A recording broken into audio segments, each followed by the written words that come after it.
चलो हम लोग जलवायु और अनुकूलन पढ़ रहे थे, है ना। जलवायु अनुकूलन में इससे पहले वाले क्लास में हमने पढ़ा था जलवायु और जंतुओं में अनुकूलन, यानी कि क्लाइमेट एंड एडेप्टेशन जो हमारा चैप्टर चल रहा है, इसमें हमने जलवायु और जंतुओं में जो अनुकूलन है ना, इसके बारे में पढ़ा था। और इसमें खास रूप से चर्चा किए थे हम ऊंट के बारे में, है ना। ऊंट को मरुस्थल का जहाज, मतलब रेगिस्तान का जहाज क्यों कहा जाता है, ऊंट के ऊपर से उसको क्या लाभ है, ऊंट के नाक और कान की क्या विशेषता है ना। और इसी में मतलब ढेर सारी चीज पढ़े थे, ठीक है। ऊंट के बारे में मोस्टली हम लोग पढ़े थे, है ना, कि उसमें किस प्रकार से अनुकूलन की क्षमता होती है, ठीक है। आज जो हम लोग मोस्टली कवर करने वाले हैं वो कवर करने वाले हैं ध्रुवीय भालू के बारे में, ध्रुवीय क्षेत्र के बारे में। ध्रुवीय क्षेत्र में कौन कौन से देश आते हैं, है ना, उष्णकटिबंध में कौन कौन से देश आते हैं। और खास करके जो हम चर्चा करने वाले हैं वो इसी बात पे चर्चा करने वाले हैं कि ध्रुवीय भालू आखिर उस क्षेत्र में कैसे अपना निवास कर सकते हैं, है ना, क्यों, उसकी विशेषता क्या है, इसके बारे में हम आज लोग चर्चा करने वाले हैं, ठीक है। तो चलो शुरू करते हैं पहले पॉइंट से, जिसका नाम है कि ध्रुवीय भालू। और इसमें पहला पॉइंट जो है हमारा ध्रुवीय क्षेत्र, यानी कि पोलर रीजन, है ना। ध्रुवीय क्षेत्र को इंग्लिश में क्या कहते हैं हम लोग, पोलर रीजन कहते हैं। तो देखो इसमें क्या होता है कि पृथ्वी के दोनों ध्रुवों के समीप स्थित होते हैं। ये क्या होते हैं, पृथ्वी के दोनों ध्रुवों के समीप होते हैं, मतलब कि नजदीक होते हैं, है ना। पृथ्वी के दोनों ध्रुवों के समीप होते हैं, जैसे उत्तरी ध्रुव एवं दक्षिणी ध्रुव। जैसे क्या हो गया, उत्तरी ध्रुव एवं दक्षिणी ध्रुव। अब समझते हैं, मेरा जो पहला क्वेश्चन है वो है कि ध्रुवीय क्षेत्र कुछ परिचित देश कौन कौन है, ध्रुवीय क्षेत्र के कुछ परिचित देश कौन कौन से हैं। तो देखो यहाँ पे के छूट गया है, के लिख देना तुम लोग। ध्रुवीय क्षेत्र के कुछ परिचित देश कौन कौन से हैं, तो इसमें आता है Canada, Greenland, Sweden, Finland, Norway एवं अमेरिका और जो रूस है इसके साइबेरियाई क्षेत्र आते हैं। अमेरिका और रूस क्या आते हैं, साइबेरियाई क्षेत्र आते हैं, ठीक है। अब अगला क्वेश्चन है कि उष्णकटिबंधीय क्षेत्र में पड़ने वाले देश कौन कौन से हैं। जो उष्णकटिबंधीय क्षेत्र है इसमें कौन कौन से देश आते हैं, तो इसमें कौन कौन से आते हैं, भारत आ गया, इंडोनेशिया, केन्या, नाइजीरिया, युगांडा और अली। मतलब ये कुछ प्रमुख देश हैं, भारत, इंडोनेशिया, केन्या, नाइजीरिया और युगांडा, ये सब कुछ प्रमुख देश हैं, ठीक है। ध्रुवीय क्षेत्र में जलवायु बहुत ही सर्द होती है। जैसे ध्रुवीय क्षेत्र जो होता है ना, पोलर रीजन जो होते हैं, यहाँ पर बहुत ही सर्द जलवायु होती है, बहुत ही ज्यादा सर्द जलवायु होती है, जहाँ 6 महीने तक सूर्यास्त नहीं होता है और कभी कभी क्या हमेशा 6 माह तक सूर्योदय भी नहीं होता है। और यहाँ का जो न्यूनतम तापमान है वो लगभग -37 डिग्री सेल्सियस के बराबर होता है। अब सोचो यहाँ पे 0 डिग्री पे हमारा हालत खराब हो जाता है, 0 डिग्री जाता भी नहीं है। हम लोगों के यहाँ पे टेम्परेचर माइनस छोड़ दो, प्लस में 3, 4 या 5 डिग्री पे पहुंच जाए तो हम लोगों की हालत खराब हो जाती है। हम लोगों को लगता है पता नहीं अब बचेंगे कि नहीं बचेंगे, है ना। यहाँ पर जो ध्रुवीय क्षेत्र होते हैं यहाँ पर तापमान ही -37 डिग्री सेल्सियस होते हैं, है ना। जो मतलब न्यूनतम तापमान है, ऐसा नहीं कि मैक्सिमम तापमान है, मतलब मैक्सिमम टेम्परेचर नहीं है, ये मिनिमम टेम्परेचर है, वो कितना होता है, -37 डिग्री सेल्सियस तक जाता है, ठीक है।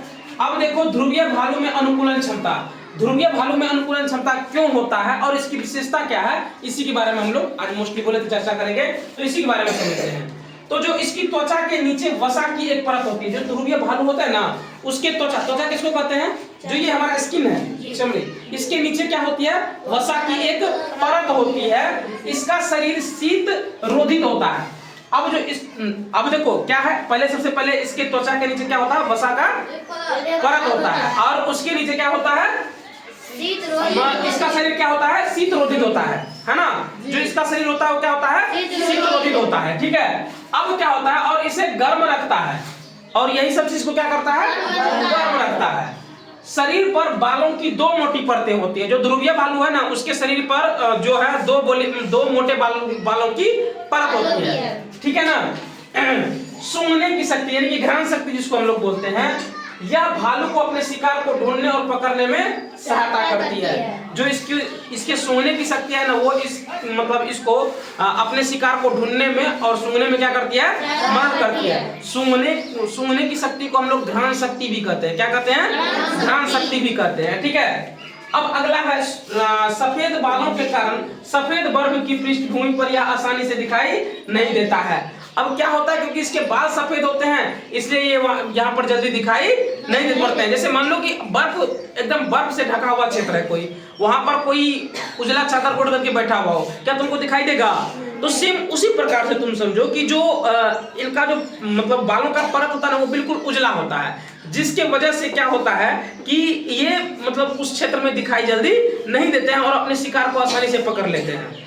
समझ रहे हो? यही इसको अपने शिकार को पकड़ने में मदद करता है। तो क्या होता है, इस परभक्षी और शिकार, इसे परभक्षी और शिकार से देख नहीं पाते, इसलिए इसे क्या कहते हैं, परभक्षी, और जो शिकार है वो आसानी से देख नहीं सकते हैं। ठीक है। अब इसके नख को नाखून कहते हैं, यहाँ पे नख का मतलब नाखून होता है। इसके नख और नाखून जो है मुड़े हुए, लंबे और पैने होते हैं। मुड़े हुए होते हैं, लंबे होते हैं और पैने मतलब नुकीला जिसको बोलते हैं ना, होते हैं। यह इन्हें बर्फ पर चलने में सहायता करते हैं। यही चीज से बर्फ पर चलने में क्या करते हैं, सहायता प्रदान करते हैं। तो ये था तुम्हारा ध्रुवीय भालू का कुछ इंपोर्टेंट पॉइंट्स, जो उम्मीद है तुमको समझ में आया होगा, है ना। अब आगे हम लोग समझेंगे ध्रुवीय क्षेत्र का ही एक और जंतु है जिसका नाम है पेंगुइन, है ना। पेंगुइन में हम 2 ही 3 पॉइंट लिखे हैं, लेकिन इसके आगे और भी सारे पॉइंट्स हैं जो हम लोग अगले क्लास में कवर करेंगे। तो आज समय कम होने के कारण यहीं पे इसको खत्म कर लेंगे। तो देखो, यह भी ध्रुवीय क्षेत्र में रहने वाले जंतु है। ये भी कहाँ पे रहते हैं, ध्रुवीय क्षेत्र में जो रहने वाले जंतु हैं। इनके शरीर में भी सर्दी से बचने के लिए मोटी चर्बी की परत होती है।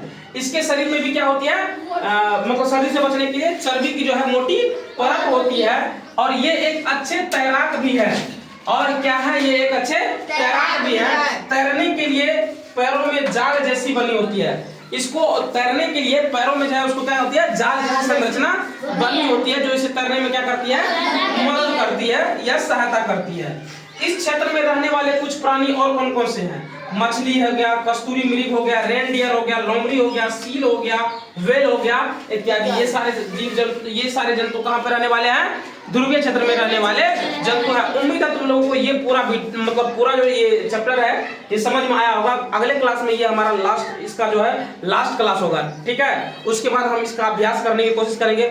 और तुम लोग क्या करना कि इसमें जितने भी क्वेश्चंस और आंसर क्वेश्चंस दिए हुए हैं उसको बनाने की कोशिश करना, जो नहीं बनेगा उसको हम लोग यहीं पर कवर करेंगे, ठीक है। फिलहाल आज के लिए इतना ही।